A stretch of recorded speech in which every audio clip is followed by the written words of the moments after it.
Hey everyone, and welcome back to LGBT Stories. Have you ever felt a connection so deep, so unexpected, that it blurred the lines of what you thought was possible? Today's story dives into a relationship that starts with comfort and understanding, but takes a turn neither of them could have predicted. Get ready for an emotional journey as we explore the complexities of love, family, and forbidden desires in Hurry Up, Your Brother Shouldn't See This. It all started as harmless flirting, a playful connection between a father and his little son, a subtle touch, a shared glance, and then came the words that shattered the moment. Hurry up, your brother shouldn't see this. What followed was a series of events that neither of us could ever take back. The house was unnervingly quiet, not the comforting stillness of a lazy afternoon, but the kind of silence that wraps itself around you and refuses to let go. It felt heavy, almost tangible, pressing into the walls and seeping into the air. This house, once filled with warmth and familiarity, now felt like a stranger, cold, distant, and suffocating. I couldn't quite put my finger on it, but something had shifted, and I could feel it in every breath. I was in the kitchen, but I wasn't really doing anything. I had a cup of coffee in front of me, untouched, but my hands were trembling slightly, the way they always did when the tension started to build. I could hear my youngest son, let's call him Alex, moving in the other room, soft footsteps on the floor. He wasn't talking. He never did when the atmosphere was like this. He knew just as I did that something wasn't right. It wasn't supposed to be like this. This house, our family, everything was supposed to be simple. I'd always been close to Alex, closer than I ever expected to be. People say you can't have an intimate relationship with your kids, that it's wrong to be too close to them, but they don't know us. They didn't know what it was like losing my wife so suddenly, leaving me to raise Alex on my own. I had to be everything for him. Father, mother, protector, friend. It wasn't easy, but we managed. For years, it had been just the two of us, and I swore to myself that I'd make sure Alex would never feel alone. But ever since my eldest son, let's call him Mark, came back from college, something had changed, something was wrong. And no matter how many times I tried to deny it, I knew Alex knew. We both felt it, the coldness, the anger that radiated off Mark like a heavy fog. He wasn't the same. He had never been perfect, but this was different. He was distant, calculating, sometimes even cruel. The silence stretched longer, and then Alex's voice broke through, soft, almost hesitant, like a whisper in the dark. Dad? I turned, startled. My son, my little boy, was standing there, his face pale, his eyes wide. The worry in them was unmistakable. Alex had always worn his heart on his sleeve, easy to read, and right now, his eyes spoke a language I wasn't sure I understood. Where's Mark? Alex's voice was barely audible, as if saying his name out loud made it real. I swallowed hard. I didn't want to answer. I didn't want to say the truth, but I couldn't lie either. Upstairs, I muttered, probably in his room. Like usual, I saw Alex's shoulders slump, his gaze falling to the floor. He was scared. I could see it in the way his eyes flicked nervously toward the stairs, like he expected something terrible to happen at any moment. It was ridiculous.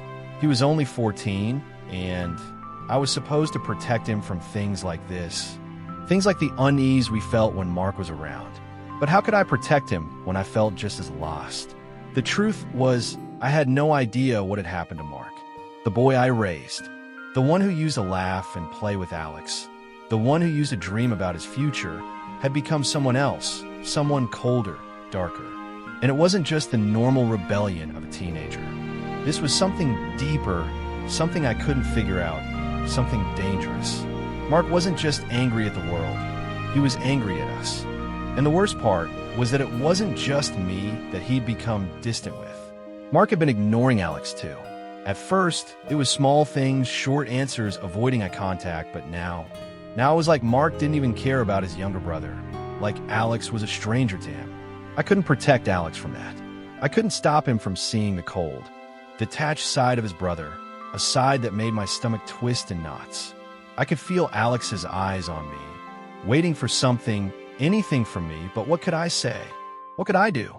I should have been the strong one, the one who could fix things, who could bring the family back together, but all I had was a growing sense of dread and helplessness. Dad, Alex's voice broke through my thoughts, a soft plea that made my chest tighten. I don't like it. It's like he's not really here anymore, like he's someone else. I closed my eyes, leaning against the counter. The weight of Alex's words hit me harder than I was prepared for. My son, my baby was right. Mark wasn't the same. He'd never been the easiest to understand. But this was something different. It wasn't just teenage angst. It was something darker. I know, buddy, I said, my voice tight. I know. I wished I could say more. Something to make him feel better, something to make me feel better. But the truth was, I didn't know how to fix it. I didn't know how to fix him, and that scared me more than anything. Alex shifted on his feet, a nervous look crossing his face. What if he does something, Dad? The words hung there like a shadow that didn't want to go away. I wanted to dismiss it, tell Alex that it was just a phase, that Mark would snap out of it, but I couldn't, not when I felt the same fear, the same nagging sense that something terrible was waiting to happen. He's not going to hurt anyone, I said, but even as the words left my mouth, I knew I didn't believe them. I wasn't sure anymore what Mark was capable of. Alex looked up at me, and for the first time in a long time, I saw that fear in his eyes, fear that mirrored my own. It was the kind of fear a father should never have to see in a child's eyes. But here we were, both of us trapped in this house with no way out. I'm scared, Dad, Alex whispered. The weight of those words nearly broke me. I knelt down, bringing myself to his level. I cupped his face in my hands, feeling the warmth of his skin against mine.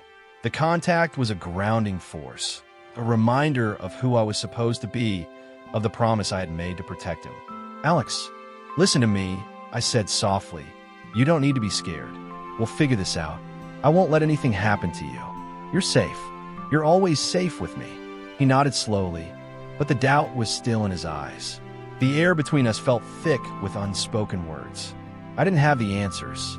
Hell, I didn't even know where to start, but I couldn't let Alex see my fear. I couldn't show him how lost I felt, how much I was drowning in this situation. Go to your room, I said, my voice gentle but firm. Stay there for a while, okay? I'll handle things. Alex hesitated. I could see the conflict in his eyes, the uncertainty, the trust he had in me warring with the fear that he wasn't safe, that none of us were. I'll be fine, I said, though I wasn't sure I believed it myself. But Alex nodded slowly, reluctantly. Okay, Dad, but be careful, please. His words stung more than they should have. I watched him walk away, his small frame shrinking as he made his way up the stairs to his room. I wasn't sure how much longer I could keep this up, the facade, the pretending, the lying, but I had to for Alex. For his safety, for mine. I turned back to the empty kitchen, the silence deafening now that Alex was gone, and deep in my gut, I felt a familiar gnawing dread. Something was wrong, and it wasn't just with Mark, it was with all of us. But the worst part was that I had no idea how this was going to end. The days began to blur together. What had started as a small shift in the rhythm of our daily lives slowly grew into something that neither of us seemed able to avoid. At first, it was subtle, just a longer dinner, an extra hour watching TV, a quiet game of cards in the evening. But as the days passed, the small moments stretched into longer ones. Alex and I found ourselves seeking each other's company more often than we ever had before. I don't know if it was because we were both seeking solace or simply trying to distract ourselves from the growing unease, but we were together more than we had ever been in the past. Alex had always been a sensitive kid, and he'd always been close to me, perhaps closer than most sons were to their fathers. It was one of those quiet, unspoken bonds that came naturally, forged through years of being there for one another after his mother's passing. But lately, the connection between us had taken on a different quality. It wasn't just about the comfort anymore. It was something more, something deeper, though I couldn't quite define it. It started one evening when we sat down after dinner, like we always did, to watch a movie together. I had gotten into the habit of choosing old films, ones that didn't require much thinking, just something simple to fill the space.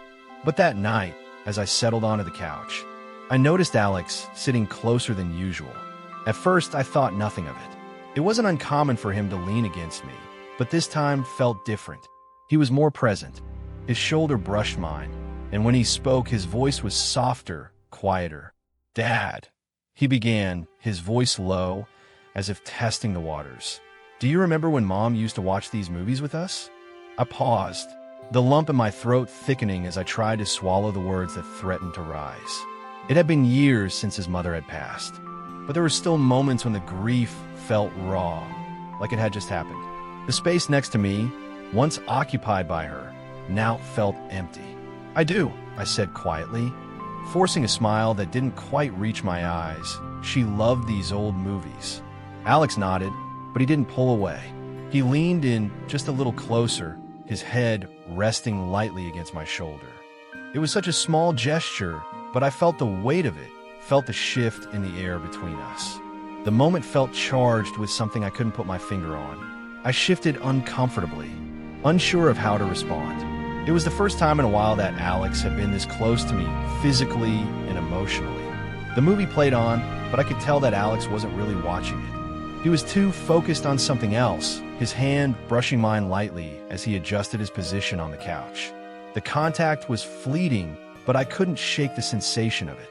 It was almost as if he was searching for something, an assurance, maybe, or just a way to feel grounded in the midst of everything that had changed. I could feel my chest tighten, and for a moment, I almost wished Mark was here to break the tension, to shatter this fragile moment. But then again, I didn't want Mark anywhere near this. Whatever was happening between Alex and me, it felt like something we both needed, something we both craved. It was like an unspoken comfort, a way to fill the space left by all the things we didn't know how to say. Alex's head rested a little heavier on my shoulder now, and my heart ached with the weight of his proximity. I hadn't realized how much I had missed these moments, how much I had longed for this quiet connection. It wasn't just about keeping Alex company anymore. It was about feeling whole again, about finding something real in the midst of all the chaos. "Are you okay, Dad?" Alex asked, his voice soft and tentative. I turned my head slightly to look at him, meeting his eyes for the first time in what felt like forever. There was something in his gaze, something unspoken, that tugged at my heart. I couldn't pinpoint it, but it was there, an awareness between us that neither of us had acknowledged before. "I'm fine," I replied, though the words felt hollow even as they left my lips. The truth was I wasn't fine. I hadn't been for a long time, but Alex didn't need to know that, not right now. He didn't say anything, but the way he held my gaze said more than words ever could. It was like we were both waiting for the other to make the next move, to give voice to whatever strange feeling was growing between us. But neither of us did. Instead, we sat in silence, the quiet hum of the movie filling the space between us. As the evening wore on, we drifted into a more comfortable silence. I couldn't remember the last time I'd felt this at peace, this connected with someone, but it was also unsettling, like we were walking a fine line between what was normal and what was something else. The next night, it happened again. Alex and I found ourselves sitting together, this time at the kitchen table, playing a game of chess. I had never been very good at chess, but Alex loved it, and he'd been teaching me for months. As we sat across from each other, the pieces on the board between us seemed like nothing compared to the unspoken tension that had settled between us like a fog that neither of us could shake. Alex's fingers brushed mine as he moved a piece across the board, and once again, I felt that jolt of awareness. It was a simple touch, one that could easily be dismissed, but I didn't dismiss it. Neither of us did. I looked up from the board, meeting Alex's eyes, and in that moment, it felt like everything else in the room had faded away. The weight of his gaze, the softness in his features. It was like he was asking me something without words, something that I wasn't sure how to answer. "Dad," Alex said quietly, his voice barely above a whisper. "Do you think things will ever go back to normal?" I paused, unsure of how to respond. The question hung in the air between us, heavy and fragile. What was normal anymore? Could things ever be normal again with everything that had happened, with Mark's distance and the growing tension in the house? Could we ever go back to the way things were before? I don't know. I said honestly, my voice thick with emotion. I really don't know, Alex. He nodded slowly, as if my answer had been the one he was expecting, but there was a sadness in his eyes, a quiet longing that made my chest tighten. I wanted to tell him that everything would be okay, that we'd get through this together, but the truth was, I wasn't sure anymore. As we continued our game, I noticed that Alex's movements had become slower, more deliberate. His fingers lingered just a little too long on each piece, and when our hands brushed again, it felt like an electric shock, both thrilling and terrifying. I didn't know what was happening, but I couldn't pull away, and neither could he. And it was in that moment when everything changed. Our lips met suddenly, and we found ourselves kissing each other. The kiss was slow and tentative, and it felt like all our worries had faded away. His hand around my neck and then down toward my hips. It was a moment we both were craving. "Hurry up, your brother shouldn't see this," I said, trying to hurry. The night passed quietly, but the space between us seemed to shrink, filled with something unspoken, something that neither of us was ready to accept. Whatever it was that had shifted between us, we weren't prepared to name it, to confront it, not yet. But as the hours passed, and we finally retreated to our separate rooms for the night, I couldn't shake the feeling that we were on the edge of something unknown, something both terrifying and comforting at the same time. It was clear now, Alex and I were becoming closer in a way that neither of us could explain. And though we both tried to pretend that things were normal, deep down we both knew that nothing would ever be the same again. The days that followed seemed to flow with a quiet rhythm, an unspoken understanding between Alex and me that we were seeking something from each other, though neither of us could put it into words. We didn't need to. Sometimes words weren't enough to express what we were both feeling, what we had always felt, but were now only beginning to understand. It wasn't just about filling the void left by his mother's death anymore. It was about finding solace in each other's presence, and in a world that sometimes felt too big and too empty. It started with something simple, something almost mundane, just a long drive out to the countryside. I always loved driving, the freedom it gave me to think without distractions. It was something I used to do with his mother before life became complicated, but this time, I found myself offering it to Alex, as if the act of escaping the confines of the house, of the weight of our thoughts, might help us both breathe a little easier. "Hey," I said one afternoon as I stood in the doorway to Alex's room. He was sitting at his desk, his eyes fixed on a screen of his laptop, but I could tell his mind wasn't really on whatever he was doing. He was restless, like me. "You want to take a drive? Just the two of us? Clear our heads a little." Alex glanced up, his eyes lighting up in a way I hadn't seen in weeks. A smile tugged at his lips, though it wasn't the same carefree grin he used to have. This one was tinged with something more subtle, a quiet eagerness, maybe. He'd been thinking the same thing. "Yeah, I'd like that," he said quietly, his voice soft, almost as if he were relieved that I'd suggested it. We didn't have a destination in mind. There was no real plan, just the idea of driving, of leaving behind the heaviness that seemed to hang over the house whenever Mark was around, or whenever we allowed ourselves to feel the weight of things unsaid. We slipped into the car without another word, the engine hum filling the space between us as I pulled out of the driveway. I glanced at Alex. He was staring out the window, his profile illuminated by the soft afternoon sun. And for a moment, I thought he looked older than he was, more distant, like the world was carrying a burden he wasn't sure how to handle. "You okay?" I asked, my voice quieter than I intended. Alex nodded slowly, but didn't look away from the passing landscape. "Yeah," he said softly, just thinking. I didn't push him. I knew he didn't want to talk. Sometimes silence spoke louder than words. So we drove, and the miles passed by unnoticed as we let the world around us fade into the background. The music played low in the car, a familiar playlist that Alex had put together a few weeks ago.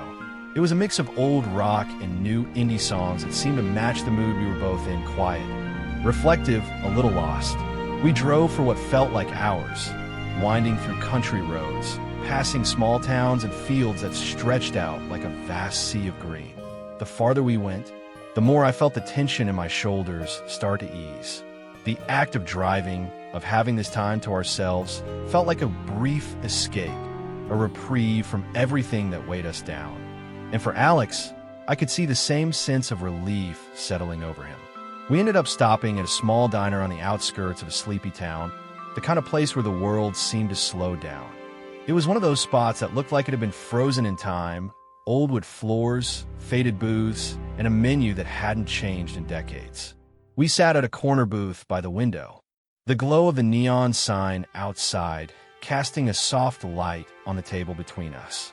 The place was almost empty except for a few locals who were lost in their own conversations. I noticed Alex had become a little more relaxed, his shoulders no longer hunched, his eyes less distant. He was still quiet, but there was a softness to him now, like he was slowly coming out of his shell bit by bit. We ordered our food, and when the waitress brought it to the table, I couldn't help but notice how Alex picked at his fries, more focused on the act of eating than the food itself. He was still lost in his thoughts, and for the first time in a long while, I didn't feel the need to say anything. I just let him be. Finally, after a long stretch of silence, Alex spoke again, his voice tentative. "Dad, can we talk about what happened last night?" So yeah, I think that's what we both needed," I said quietly, my voice thick with the emotion that had always been there, just beneath the surface. "It is something that will heal us up." Alex's gaze met mine, his eyes searching, like he was looking for something in my words. "Yeah, but what if Mark comes to know? We will handle it, don't worry. It is where life wants to take us, maybe." Alex's expression softened, and he gave a small nod, his fingers curling just slightly around mine. The gesture was innocent, but in that moment, it felt like everything, like it was a promise. A silent agreement between us that no matter how broken the world felt, we would still have this, each other. We finished our meal in relative silence, the weight of our conversation lingering in the air like a quiet storm. When we left the diner, we didn't rush back home. Instead, we took another long drive, this time with no destination at all. Just the road, the car, and the sound of Alex's music filling the space between us. By the time we returned home, the sun had set, and the house felt different, lighter somehow. The door closed behind us with a soft click, and for the first time in weeks, I didn't feel the heavy weight of the silence that usually greeted us when we walked through the door. As we stood there in the hallway, our coats still draped over our shoulders, Alex glanced up at me, his eyes shining in the dim light. "Thanks for today," he said softly, his voice a little more assured than it had been in the car or at the diner. "I really needed that." I smiled, a genuine smile that reached my eyes this time. "Me too." And just like that, the world didn't feel quite as heavy, not because everything was fixed or because we had all the answers, but because for a few hours, we had been able to just be together. The next day, the invitation for a party came unexpectedly. A family friend, someone I'd known for years, was throwing a party to celebrate the end of summer. At first, I wasn't sure if Alex would even want to go. He'd been more withdrawn than usual, his social circle shrinking, but when I mentioned it casually, his eyes had brightened, and he nodded with a quiet enthusiasm that I hadn't seen in a while. "I could use a change of pace," he said. That was all it took.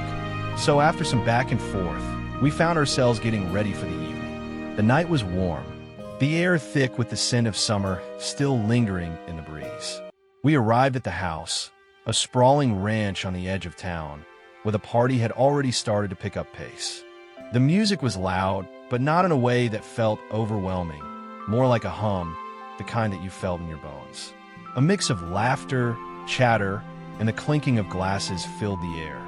I glanced at Alex as we walked up the steps to the front door, his eyes scanning the crowd. He seemed on edge, but not in the way he used to when we'd go out in public. This was different. He wasn't avoiding it, but rather processing it, trying to figure out where he fit in the sea of people. "You okay?" I asked quietly, keeping my voice steady. Alex nodded, though his expression was more neutral than I expected. "Yeah, just wasn't sure what to expect." I put my hand on his shoulder, giving a light squeeze. "We'll stick together. It's just a party." He shot me a quick smile, though it didn't quite reach his eyes, but it was something, a sign that he was at least trying. Inside, the atmosphere was different from what I'd imagined. It wasn't a wild, chaotic scene, but rather a mellow gathering. A few people were dancing near the living room, others sat around the kitchen island chatting, and some lounged by the backyard pool. The house was filled with warmth, both from the people and the glowing light that bathed the rooms. We grabbed drinks and made our way through the crowd. I noticed how Alex seemed to ease into the environment, taking in the conversations happening around him. At one point, a familiar song began to play over the speakers, something we both had always liked. It was one of those songs that seemed to pop up in our car rides, something Alex had shared with me during one of those quiet drives we'd taken. The music seemed to call to him, and before I even realized it, Alex was stepping forward, tapping his foot in time with the beat. "Come on, Dad," he said, a little smirk on his face. "Let's dance." I blinked, taken aback by his sudden offer. He wasn't the type to dance at a party, or at least he never had been before, but something in his tone, in the way he looked at me, made me feel like this was important. "I'm too old for dancing," I joked, raising an eyebrow. Alex rolled his eyes but grinned. "I don't care, let's just do it." There was something in his voice that left me no room for refusal. The weight of the moment was clear, unspoken but real. This wasn't just about dancing. It was about breaking the distance that had been growing between us, about enjoying a moment of freedom. No judgments, no expectations, just the music and us. So I followed him onto the floor. The crowd around us seemed to fade away, and for a brief moment, I found myself not caring about anything except the rhythm of the song and the smile on Alex's face. He wasn't worried about what people thought, neither was I. We just moved together, caught up in the simplicity of the moment. The way his movements were relaxed, the way he laughed when I made a silly spin, made the whole world feel like it could pause just for us. It wasn't a perfect dance. I tripped over my feet once or twice, and I could tell Alex was trying not to laugh too hard at my awkwardness, but it didn't matter. It was our dance, a moment we shared in a crowd of strangers, one that felt like it belonged to no one else but us. Eventually, the music slowed and the crowd began to thin out. Alex and I wandered out to the patio to grab a breath of fresh air, our hands still warm from the motion of dancing. "Thanks, Dad," Alex said quietly, his voice low but full of something I couldn't quite place. I needed that.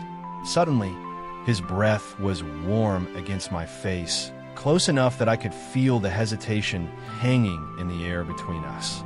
My heart pounded so loudly I was sure he could hear it, but I didn't move, couldn't move. Then his lips brushed mine, tentative at first, like he was testing the waters. The softness of his touch sent a jolt through me, and before I knew it, I was leaning into him, closing the space between us. His hand found my cheek, his thumb grazing my skin as the kiss deepened, slow and deliberate, yet electric with something unspoken. Every sensation felt amplified. The taste of him, the heat of his body, the faint pressure of his hand steadying me. And in that moment, nothing else existed but us. "You know," I said, sitting on the edge of the patio chair and glancing at him, "I needed it too." Alex looked up at me, his expression soft. He hadn't said much all night, but there was something about the way he was looking at me now that told me he understood. In that moment, there was no distance between us. It was as if in the middle of all the noise and the people, we had found a small, private corner of the world where nothing else mattered.